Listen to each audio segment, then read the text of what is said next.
can't buy.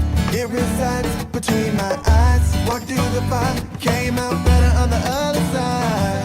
See, life's like a beach if you find the sand. Right now, I feel like 100 grand. You are listening to Inspired Insider with your host, Dr. Jeremy Wise. Dr. Jeremy Wise here, founder of InspiredInsider.com, where I talk with inspirational entrepreneurs and leaders and, some of the ups and downs of the journey. Greg, I love talking about the challenges.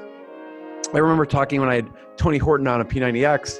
Yeah, he sold millions of dollars of P90X, but he got his start as a street mime. He made his food and rent money by putting a hat on the street and doing street performing as a street mime, which was shocking to me, but I shouldn't have been shocked. Nolan Bushnell, founder of Atari, he was Steve Jobs' mentor, talks about how Steve Jobs offered him 33% of Apple for $50,000 and why he said no. So check those episodes out, many more on InspiredInsider.com. This episode is brought to you by Rise 25. I co-founded with my business partner, John Corcoran. We help B2B companies give to and connect to their Dream 100 partnerships and clients by helping you run your podcast. Greg, for me, the number one thing in life and business is relationships. I'm always looking at a way to give to my best relationships. And a podcast is a way I can have companies I love, I believe in, friends, people share their story with the audience and give to them. So it's been one of the best things I've done for my life and my business, just to give to the people in my universe. So check out rise25.com if you have thought about or want to start a podcast, or you could just email us with questions, rise25.com. I want to introduce today's guest, and I want a big thank you to Dean Dutro and Ryan O'Connor, who run Worth e-commerce, because they're like, you got to have Branch Furniture. You have to have Greg Hayes on to tell their story. So thank you to both of you. They are email experts. If you don't know what they do, they basically, I say it like this, Greg, I'm like, they kind of are like an ATM for your email. So they send out emails, money comes back. And they're telling me one story of I think of all things, it was a cake delivery company or something, and they helped increase from $100,000 a month to $300,000 a month in revenue. 50% came from email. So I was like, okay, if you could do it for a cake company, you could probably do it for just about anyone. So check out, and they have a podcast too, Relationship Commerce. And today I have Greg Hayes. He's founder and CEO of Branch Furniture. And as Dean describes it, they're a badass office furniture company who has supplied companies like Google and Shopify with thousands of desks and ergonomic chairs. They're featured in many publications as the most comfortable office chair. They serve both large and small companies and even direct to consumer. So if you need to furnish your home office, check out their website. And I was checking it out the past few days. They have some amazing selection there. And it's just an easy way to furnish your office furniture. So Greg, thanks for joining me. Yeah, Jeremy, thank you for having me. I want to dig in. There's a couple of things I want to talk about at some point, what happened in Sweden. Okay. But before we get to that, I thought you'd be a perfect person to talk about the future of work, because here's the thing. You're on the front lines. Whatever people are saying, it doesn't matter. People vote with their pocketbooks, right? Yes. And when you see what people are buying and what they're doing and their behavior, that's really what is happening out in the world. So I'd love to have you talk about what you're seeing as buying trends and the future of work as we see it as the new normal. Yeah. Okay. So I'll just get it out there right away. There has been a lot of commentary about the end of the office and everyone's going to work from home permanently from here on out. That is not what we're seeing. But work from home is going to be a big component of working going forward. Like that's just a fact now. We know that. And so in terms of what we're seeing, with all of these white collar workers suddenly operating out of their living rooms or from their dining room tables, the first thing that we're seeing is everybody needs an ergonomic chair. And so we've seen that part of our business explode, actually to the point from kind of May onward where we couldn't even keep up with the demand that was coming in. So that's been great. And then the second thing that's a good problem to have. Yeah, I've heard people, from my conversations, I may ask, where you work? I'm working at the kitchen table, on the couch, my back is killing me. I have a background as a chiropractor, so I totally relate to them on many levels. Yeah. So, but people are just making do and they're needing to find different solutions because it's just not working what's at home. Totally. And like where we are here in New York, my wife and I live in a small apartment in Manhattan, and like we've kind of been victims of not having room for additional furniture. And so we've got one branch ergonomic chair in our apartment, and so my wife typically takes that, and I'm typically the one on the couch or working from bed. And so I literally feel the pain.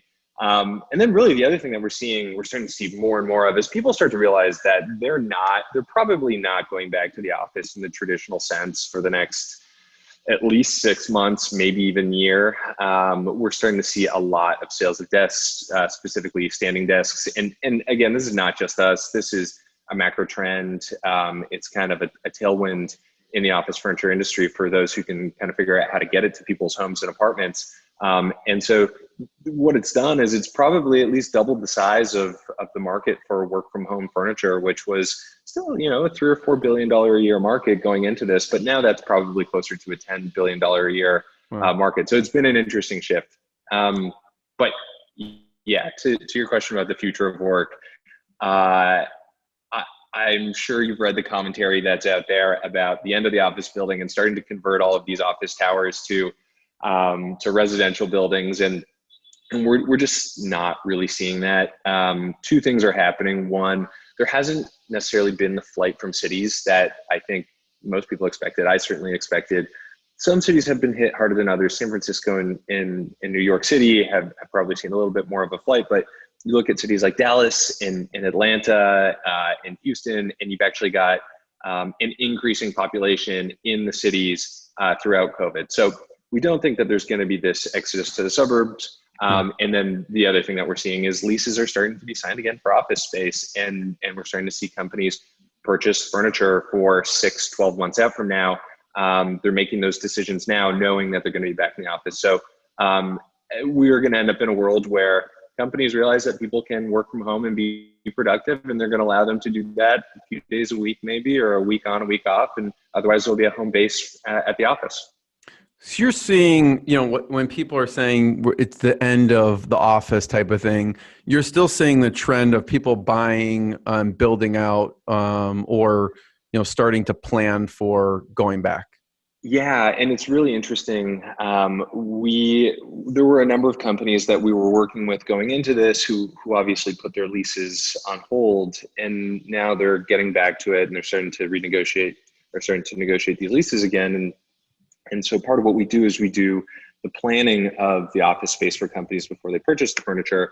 And we had expected these companies to come back and say, okay, change of plans, we're going to really spread things out. But the approach that they're taking is, look, the world is going to go back to normal at some point. We're signing a 5 or a 10-year lease. We're not going to outfit the office in a way that works for the next year and then have an office that doesn't work well for us for the next 4 or 9 years. And so these companies are, from what we're seeing, still planning to build out offices just like they had been before. And so they'll have a different work schedule. They'll have an alternating day or alternating week work schedule until there's a vaccine in place. But ultimately, they seem to be planning to go back to kind of business as usual in the office, which is really interesting.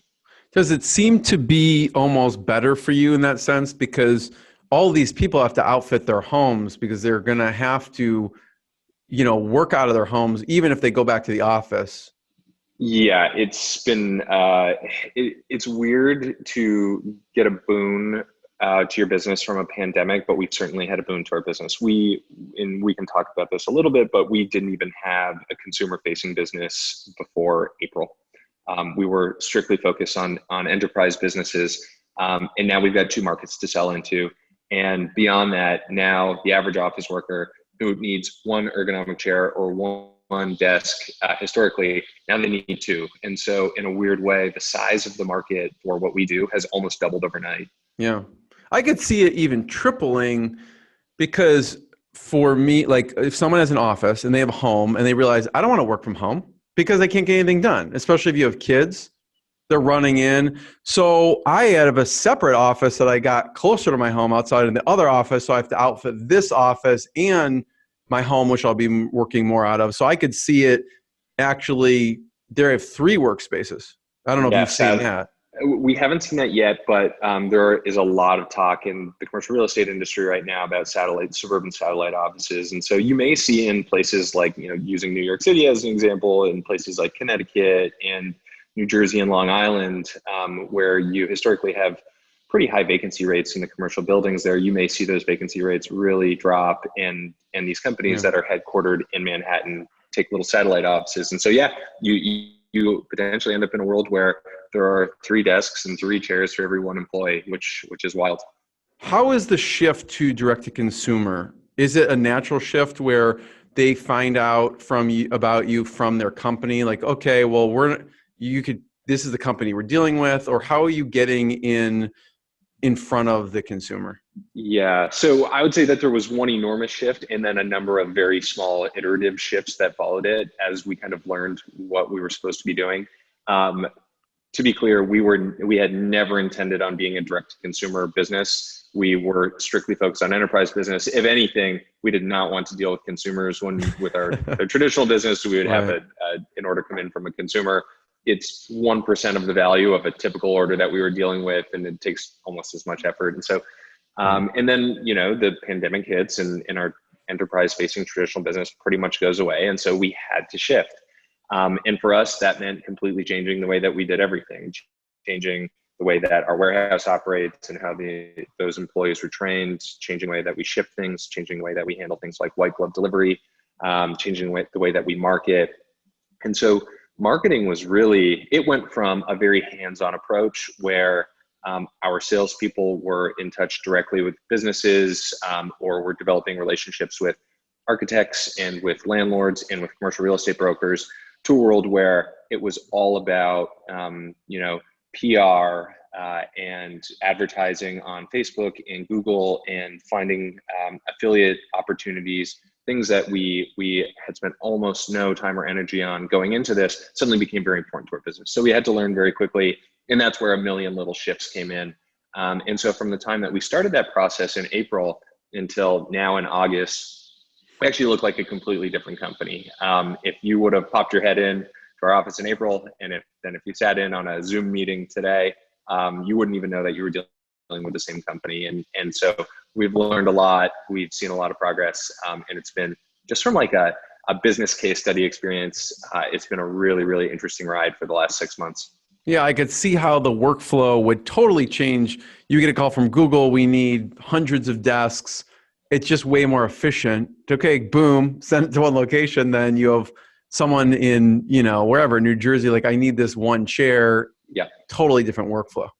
And we had to learn things about consumers. Like our business, a part of what we did for enterprises to make things easy was, there's one price and it includes everything. And that includes delivery and assembly and cleanup of everything. And so, we're entering this direct to consumer world, and we're thinking, well, is that what we need to provide to consumers too? Is that what they expect?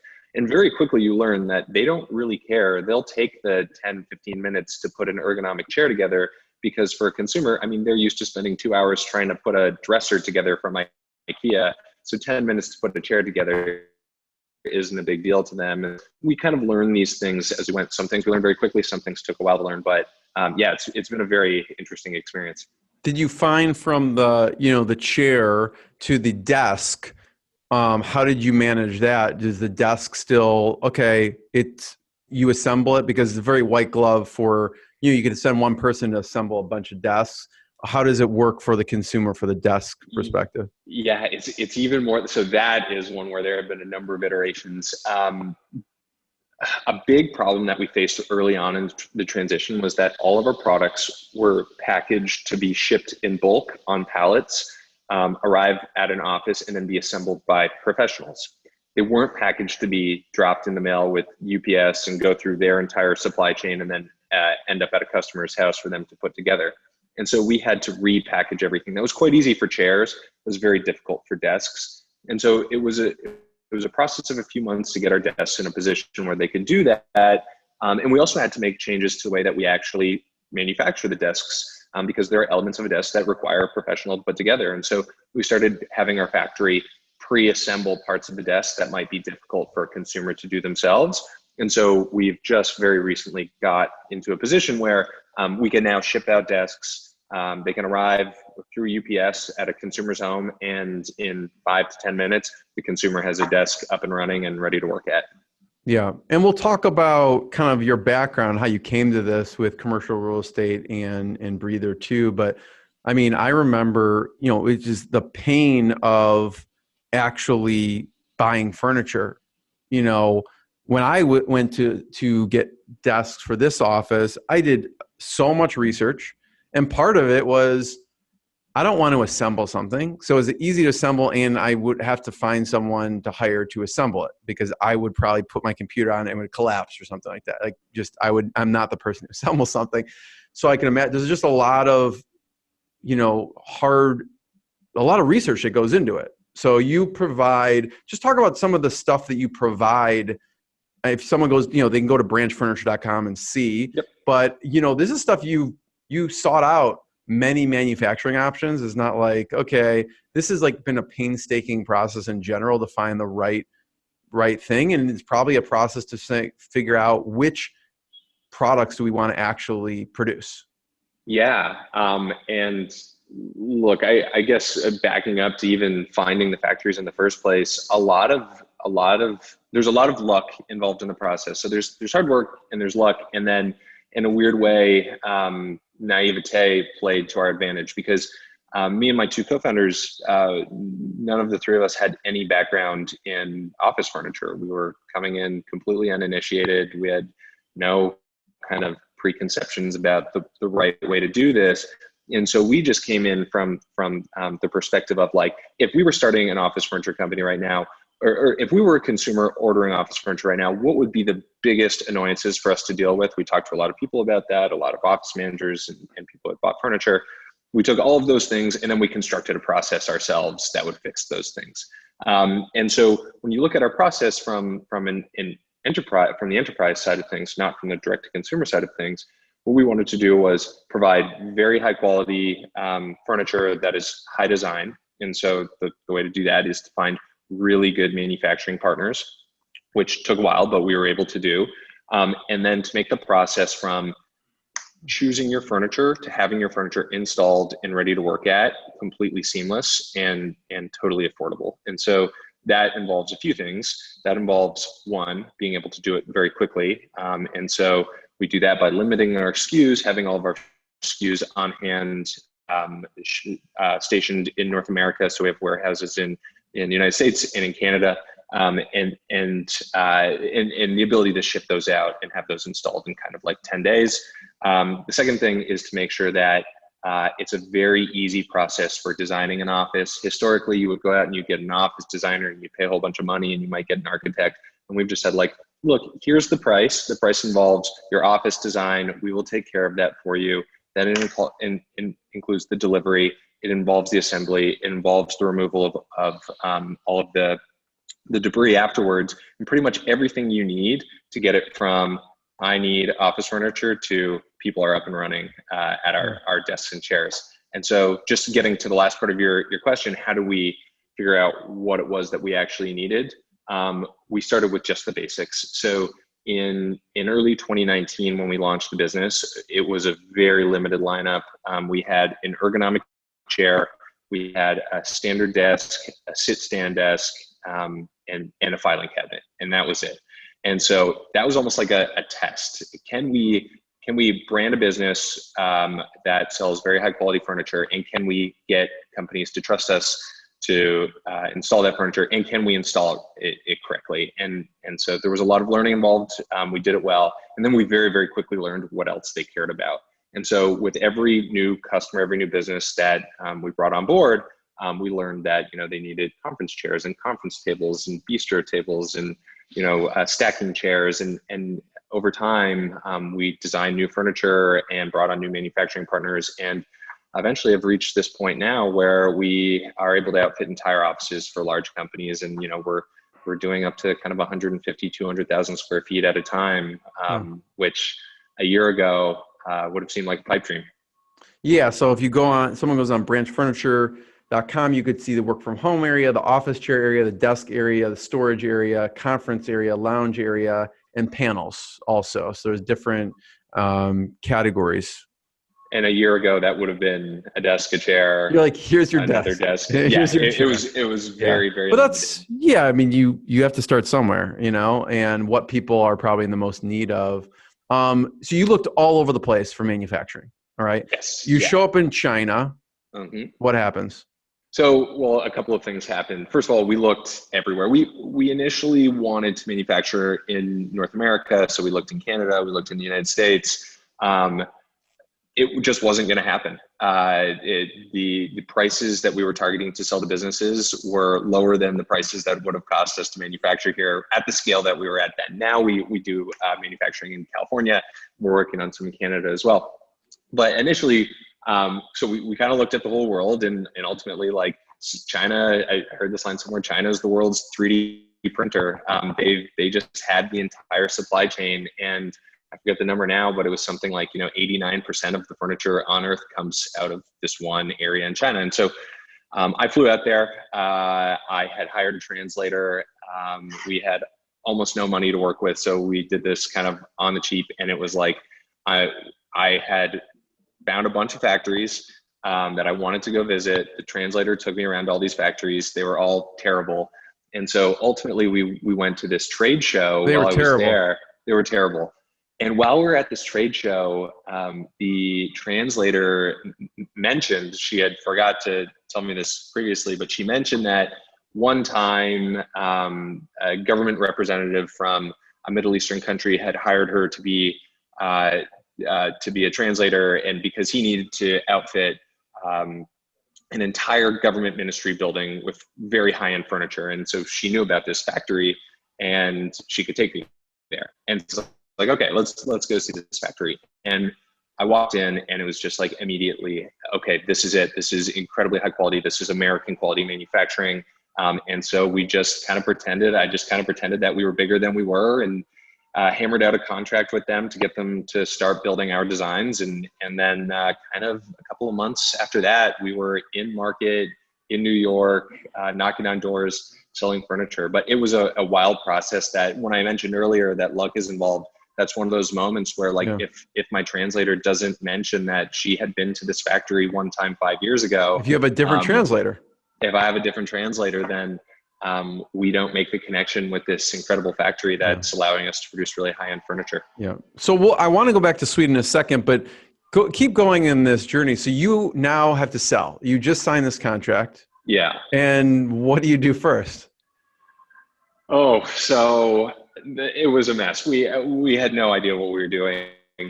So the first thing we did was we negotiated for a showroom in Manhattan near Madison Square Park, which we couldn't afford, but we were like, oh, how are we going to sell, furniture? Sorry, I've got a. We know we're in New York City. So it was like, well, how are we going to sell furniture? An average furniture deal is going to be, could be $100,000. We didn't even know. It's like buying a car. You're not going to buy a car without going to a showroom. We need a showroom. And so, we take the showroom, we have some samples of our furniture flown in, and we just start reaching out to people, like cold reaching out to people, reaching out to real estate brokers, reaching out to businesses that are growing on LinkedIn.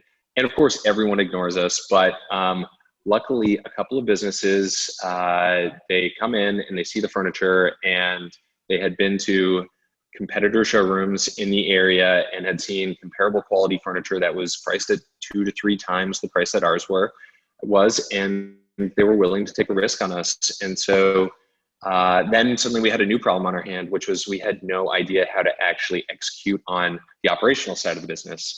And so suddenly we're learning about, having to deal with unions to install furniture in a building, and booking freight elevators, and the big thing that we didn't know about was how slow things can be getting from our factories to our warehouse. And so, we ended up in some situations where we had companies who we had already signed contracts with, telling us that they needed the furniture in 3 weeks, but the furniture wasn't going to be in our warehouse for 5 weeks. And frankly, we got really lucky, and we had some construction delays kind of go our way, and everything ended up going smoothly.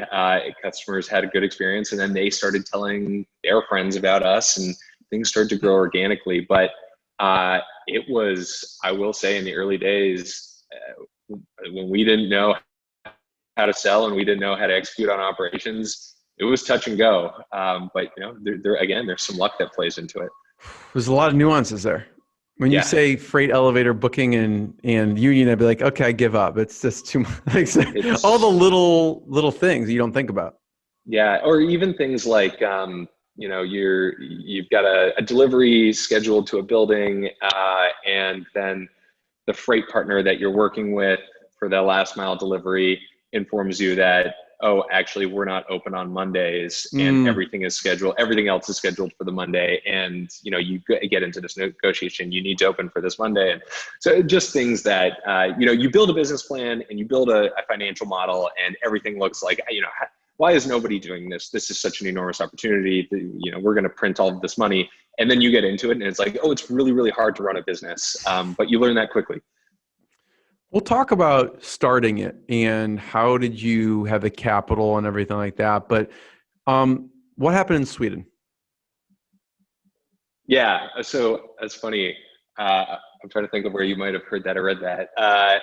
So I'll back up even a little bit. I just talked to your wife. No, I'm just kidding. So I'll back up even a little bit before that. I had always wanted to start a business. I always knew that I would start a business. And so my career had been pretty institutional for the first 5 years. I was at a big fund. And then my older brother, who is a Silicon Valley entrepreneur, gave me the advice, knowing that I wanted to start a business, that I should go work for a startup and learn what that's like.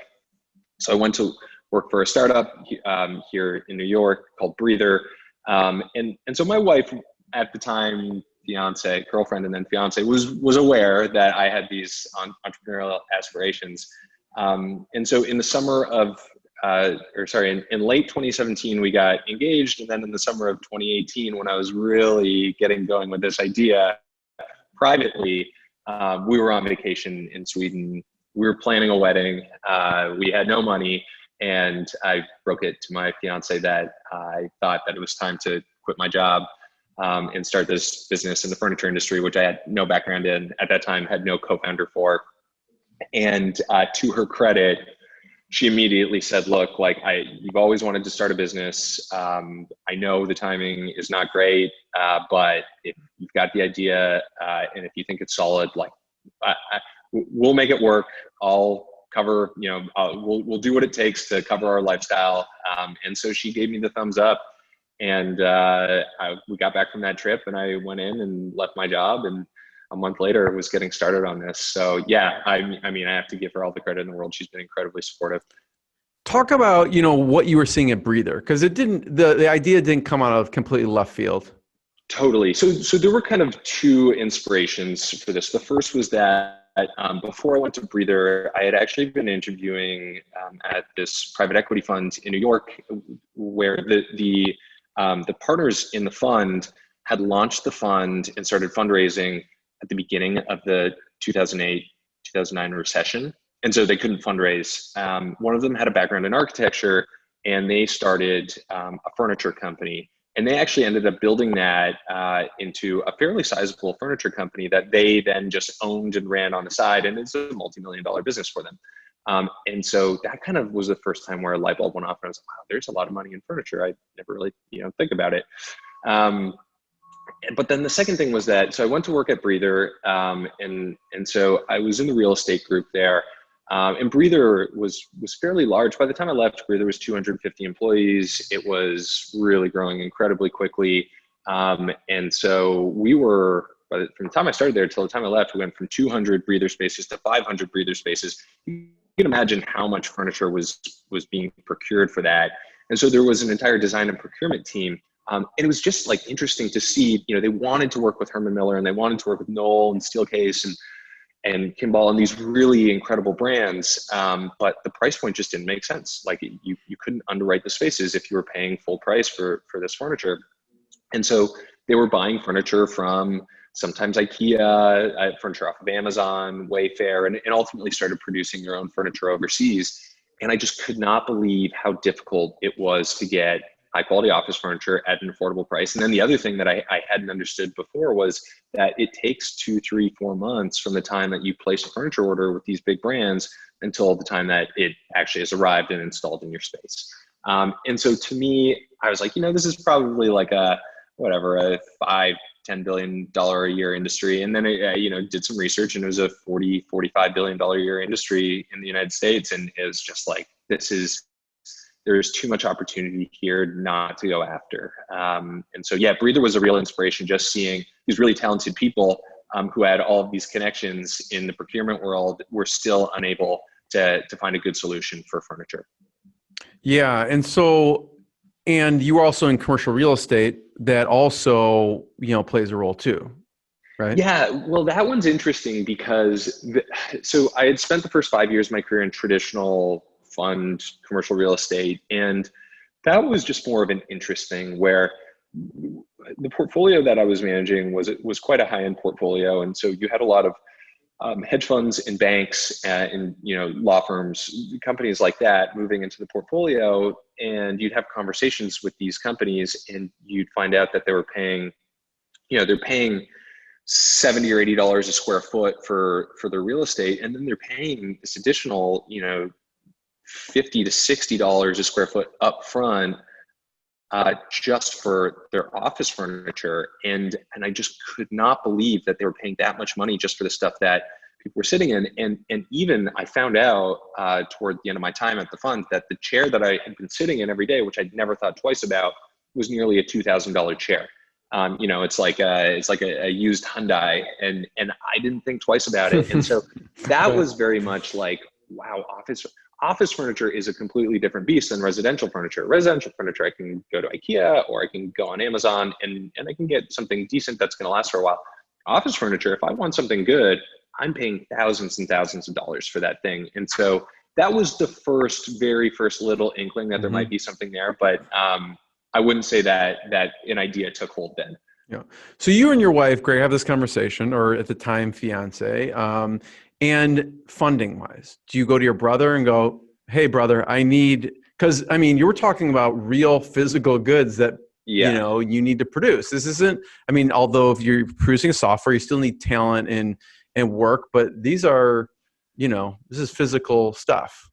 Yeah. So, no, I did not go to my brother. My brother has been an incredible intellectual support, emotional support. He just kind of always knows what to do, but I did not want to be the guy who went and asked his successful brother for money to start his thing. So no, didn't do that. So me and my co-founders, we started kind of knocking on the doors of the who's who of New York City early stage angel investors. And as you hear the story from kind of everyone who's at that stage, it's very rare that you have an idea that people are just like, that's a $10 million idea. I'm going to write you a check at a great valuation. But we probably talked with a couple of dozen people, and everyone kind of been hot. No one wants to be the first check. Everyone wants to hear that someone else is in. And then ultimately we ended up on the phone with a guy here in New York City named Ed Lando, who's a fairly prolific, very early stage investor. And we pitched him over the phone. We gave him a terrible pitch. I remember looking at one of my co-founders, Sib, afterwards and just saying like, wow, that was bad. What was bad about it? It was just one of those days. The words weren't flowing. We weren't properly articulating the value proposition. But he saw through that, I guess. He got it. And he emailed us the next day and he said, look, I think you've got something here. And even if you don't have something here, I think that the two of you that he had talked to can figure something else out. So I'm in. This is kind of the value that I'm in at. Take it or leave it. And we took it. And then once we had him on board, life got a lot easier. So we had a little bit of friends and family money, but we started to see other people, other angel investors in New York, particularly those with a real estate background who understood the problem, saying, okay, this is interesting. There's a big opportunity here. This is a big market. We're in. And it was kind of, $25,000 to $50,000 at a time. We even took a $5,000 check from someone who we thought could be valuable in other ways other than the money. And so, yeah, we just kind of like built it up over the course of a few months. We ultimately raised $300,000 from angel investors, and that was what got us off the ground. And with that money, we were able to prove that the product was a great product, that we could sell it, that we could deliver and install it, that our customers were really, really happy. And then we took that, call it a 3 or 4 month case study, and we went out to the actual venture, kind of more traditional venture market for a seed round, and pretty quickly raised just over $2 million from some traditional VCs. Yeah, because anyone who's in e-commerce knows, well, the more successful you get, it means you need to buy more inventory. So you always need capital, even if you're growing a lot, even more so, right? It's true. It's true. We have been, so, I don't know if you've read Shoe Dog, but this is one of my favorite books. I love that book. It's entrepreneurial therapy, I think. It is. Yeah. And it was kind of Phil Knight's big issue. He kept running into, he couldn't buy more inventory because he was growing too quickly and the bank didn't trust him. And so I had read that book, and me and Sid and Verity, my two co-founders, the three of us all have the exact same attitude to building a business, which is we're not going to be those founders who go out and we raise a stupid amount of money just because we can. We want to be the founders who raise a responsible amount of money and we build this business efficiently. And so we have probably sacrificed a little bit of pace of growth. I mean, we've still had a very healthy pace of growth, but we probably sacrificed a little bit of that. And we've been very focused on early profitability, on running the business efficiently, on not over hiring, stretching ourselves and our team until we really need to add another person. And so just like adding all of those things up, we've left ourselves in a position where we've always had money to fund our inventory requirements. And also like we're operating in an industry that has enormous margins. And so we're saving our clients a lot of money by cutting into those margins, but there's still a healthy margin left for us at the end of the day to reinvest back into the business. And so, again, like, all of these things that you don't know going into it, but sometimes play in your favor and sometimes don't. The nature of the furniture industry has played into our favor a little bit in that sense. As much as it's expensive to build our inventory, as long as we can continue to sell it at the pace that we are, we're likely in pretty good shape. Greg, when was a point where you were especially, not we've made it, but we've got one of those customers that you're like, wow, now we're at a point like we're attracting these caliber of clients? And not yet. I never feel comfortable. And so there was one earlier this year where it was the first time we had kind of like approaching $1 million single transaction. And so with that deal, there was a sense in the company of like, okay, this was the hump that we needed to get over in order to attract more companies like this. But I've never felt that way. Like even when we did that deal, it was like, okay, that's done. Now what's next? And so I don't think it's possible for me to say that, we've had that yet. I don't know if I'll ever think that we get there. I figured maybe like, oh, even if Google bought one office chair, it's like just someone from Google getting in the door. The cool thing with Google has been with the work from home stuff, where we actually found out that some Google employees, when Google announced their policy, they had a list internally of companies that were Google verified that their employees should buy from or could buy from safely. And a number of Google employees had actually suggested that we be on that list. And so we were reached out to by Google's internal, I don't know if it was their procurement team, and they said, look, we've been hearing about you. Kind of give us your pitch and we'd love to add you to the list. And so we exchanged a few emails with them, and next thing we knew, they were emailing Google employees about buying furniture from us on Google's dime. So that was pretty great. It was just like a real vote of confidence for us. Yeah, totally. How did you meet your co-founders? That is a great question. So Sib, I met through, so there's kind of a funny thing that happened. I had an original co-founder in the business, a guy named Ashe. He had been my intern when I was at Breather, incredibly talented guy. He's actually at VC now, but he was still in school. He was at Harvard. And so we were working on this business and he just like couldn't, he was focused on school and he just like couldn't do it. And so he actually said to me like, look, I need to be focused on my academics. I can't put the time that's required into this right now. But I know a guy who I think would be a perfect replacement for me. You should talk to Sib. And so he introduced me to Sib. Sib and I went out for a beer and then we went out for another beer and we got to know each other. I think that's like the best way to, go out and talk to someone and just like in a casual setting, learn what they're like. And we were just like super aligned on the way that we thought about culture and building business. And he's an incredibly smart guy. And so Sib was first. And then very quickly after that, so my wife's, one of her best friends was doing her MBA at Columbia. And my wife had been over at her place telling her about this business that I was being stupid and quitting my job to start. And the friend's roommate, I'm Canadian. The friend's roommate is actually also Canadian, also from Toronto. And she was kind of interested in listening in on the conversation. She was just finishing up her MBA at Columbia. And she ended up reaching out to me and she said, look, like I've been working for these big finance departments my whole life. The rest of my life looks like I'm going to be kind of in a suit every day. I don't want to do that.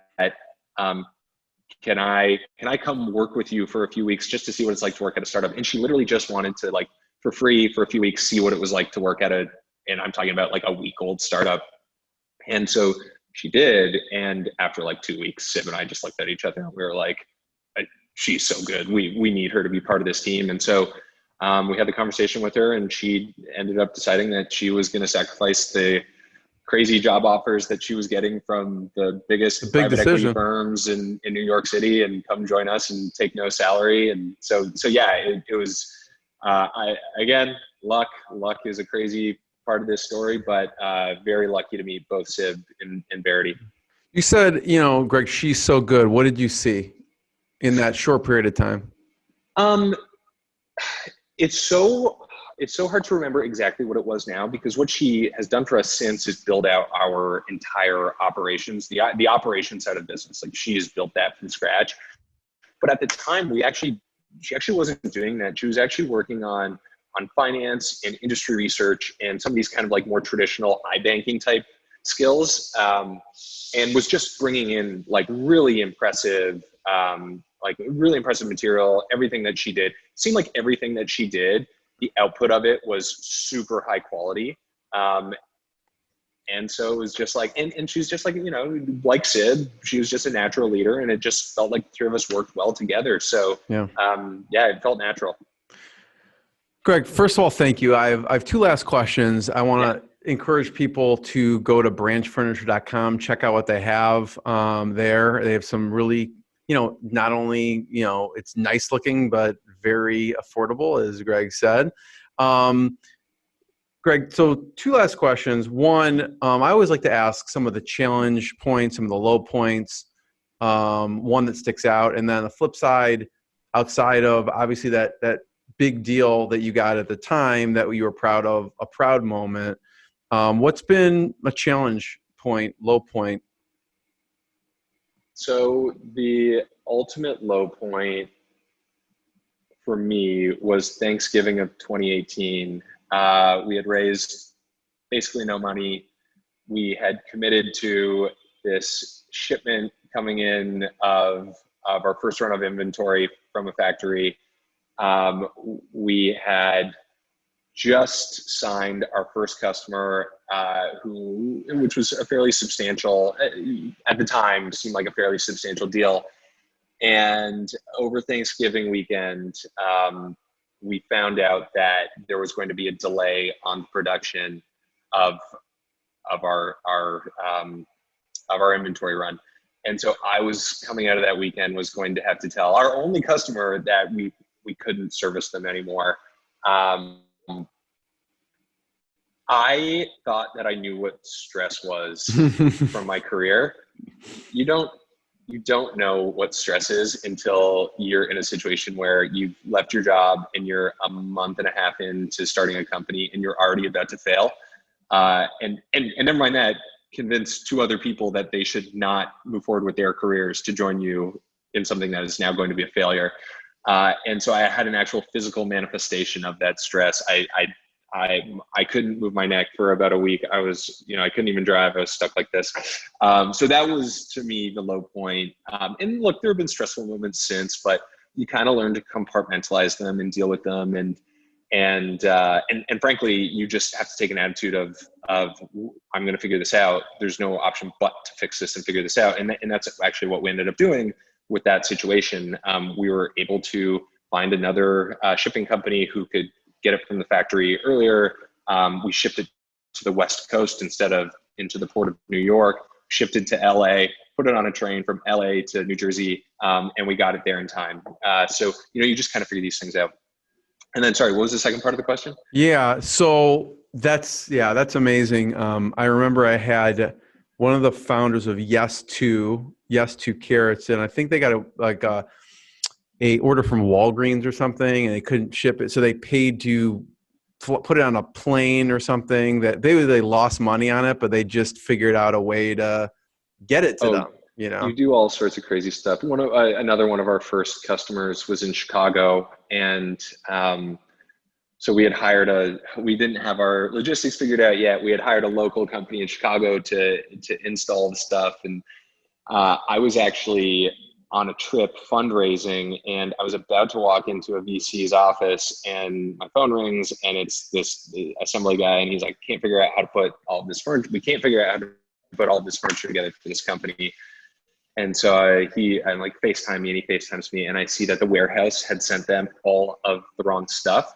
And so I walked into the meeting, pitched the VC, went straight to the airport, hopped on a flight to New York, rented a car, went to our warehouse, packed up all of the right stuff that we needed into a series of hockey bags and things like that, drove to the airport, bought a ticket and the ability to travel with freight to Chicago, and didn't sleep, arrived at 6 a.m. at the building and was in there assembling the stuff myself. Wow. And then, of course, the CEO of the company walks in and he's like, "Who are you?" And I kind of explained the situation to him.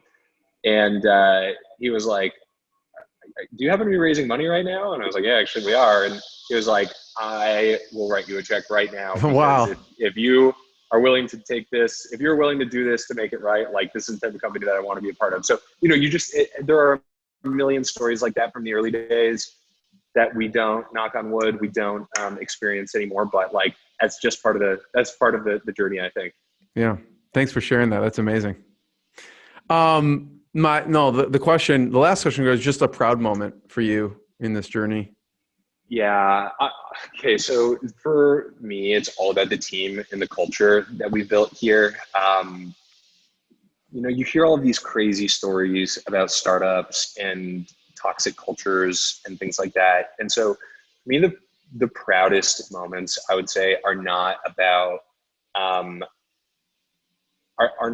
like a specific business success, a specific deal that we've done. It's things like when the pandemic hit and we lost almost all of our enterprise business, and it looked like, if we can't figure this out, it could be lights out, like it has been for a lot of businesses. And the team just said, "You know what, we're going to get through this." We had a big 2-hour meeting. We talked through. We were really transparent with the team. We said, "This is the situation. This is the financial situation. This is what's happened to our pipeline. We think that we can save the business by doing this transition to direct consumer. We have no idea how to do that, but we're all going to work together and we're going to get it done."